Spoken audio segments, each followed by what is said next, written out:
Mankoba ka 43 lauk wahangan da jelah ngadareuheusan nyariuman kana dampal sampeyanana. Ngandika Syekh Sahal bin Abdillah At-Tastari radhiyallahu anhu.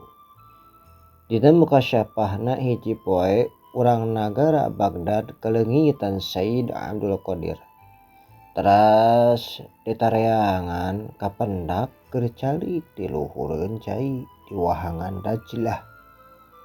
Keur digimbung ku lauk mani pagugulung paboro-boro nyariuman panangana sareng sampeyanana.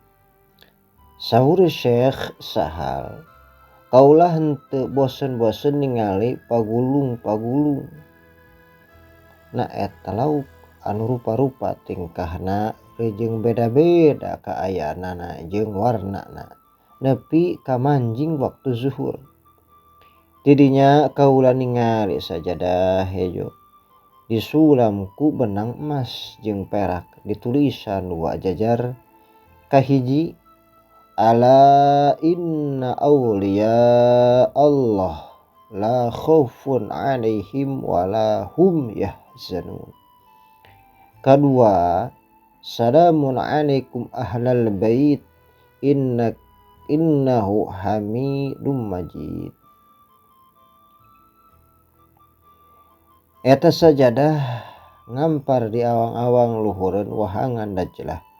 Teras Sayyid Abdul Qadir calik dina eta sajadah henteu lami burubul pirang-pirang pameuget karasep sareng matak isin matak ajrih ngiringkeun hiji pameuget anu pinunjul tinu sanes kasepna sareng hebatna.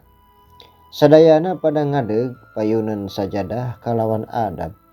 Tidinya teras Sayyid Abdul Qadir neteupan berjamaah ngimaman ka sadayana. Kitu deui sadayana wali-wali Baghdad ngiring netepan.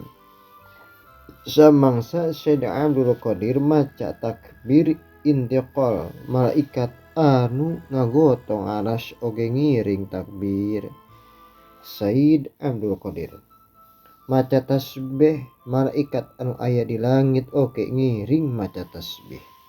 Saparantos netepan teras anjeunna ngadua supaos murid-murid anjeunna istri pamengget maotna di jero tobat diaminan ku malaikat.